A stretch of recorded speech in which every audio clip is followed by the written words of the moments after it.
books. What are you up to? Well, Rob, I'm selling up and I'm going bush. You know.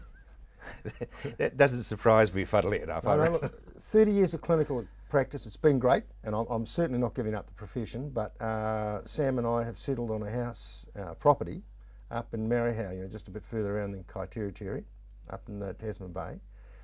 And we've bought this most stunning block of land. It's 121 hectares, 300 acres. About 70 of it's currently useful, as a farmer would say useful. Yeah. I find the whole lot useful because it's a perfect place to dwell, which gets you to say, what is dwelling? John, what's dwelling? I thought you might ask that. Yes. Martin Heidegger talked about this, German philosopher, and he's trying to talk about the state in which we can get to our best thinking, right?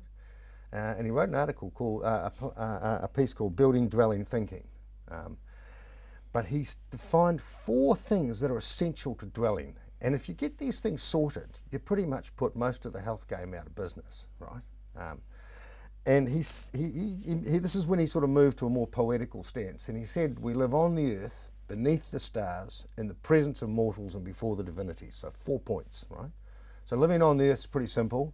Good drinking water.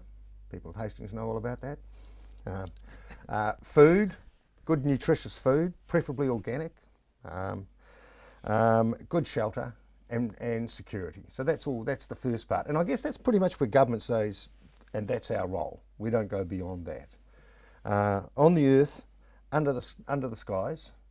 And so one of the things what's happened with modernity, of course, is we've got these things, lights.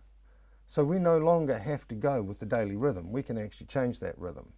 But we also know from research that people who do change that rhythm, people who, for instance, do split shifts or a lot of night shifts or variable shifts, they live about 10 years less than the rest of us, right? So you change, you go against the rhythms of nature at your own peril to some extent.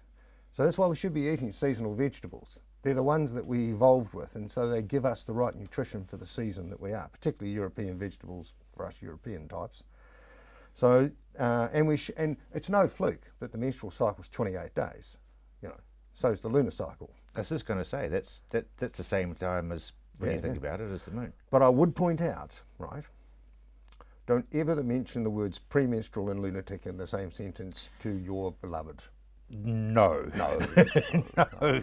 No, that would be very unwise and in fact suicidal, I would have thought. Well, it brings me into my third point, right? In the presence of mortals.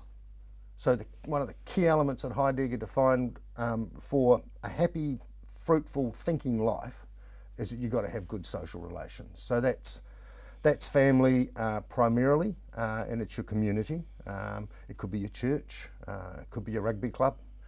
Something where it gives a little bit of meaning by virtue of the fact that you're doing something for others, right?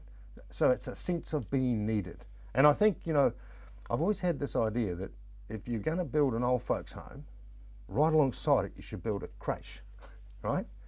Because that was actually like, these roles have been disintegrated with the breakup of the extended family into the nuclear family. I think Maori do it much better with whānau and hapu, but we Pākehā tend to sort of go, well, used by date, we can't knock you off, so we'll shove you in there. No, that's a fact, and that's a huge industry. It's a huge industry, and unfortunately that's how we see our elderly to some extent, as a problem to be dealt with, right?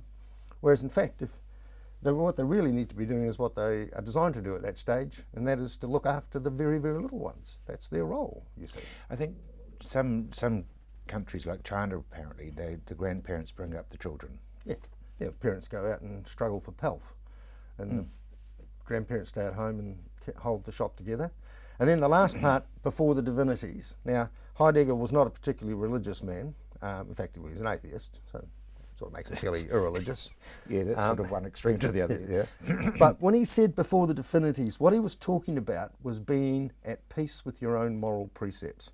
So doing the right thing, doing what you feel is correct and important. And I think a lot of us suffer a bit from an existential angst today. We look at the planet and we go, oh, not good. not good. I mean, I've got Well, there's a fair bit of suffering in the planet by the hand of a human. yeah, but the gap between rich and poor is getting wider. Poverty is getting more egregious. That is setting up the sort of situations we're facing in the Middle East right now. So basically, a hidden valley right up in the middle of Marietta seems like quite a good place to go. I'm just wondering whether the block next door is actually for sale. I think I might come become a neighbour.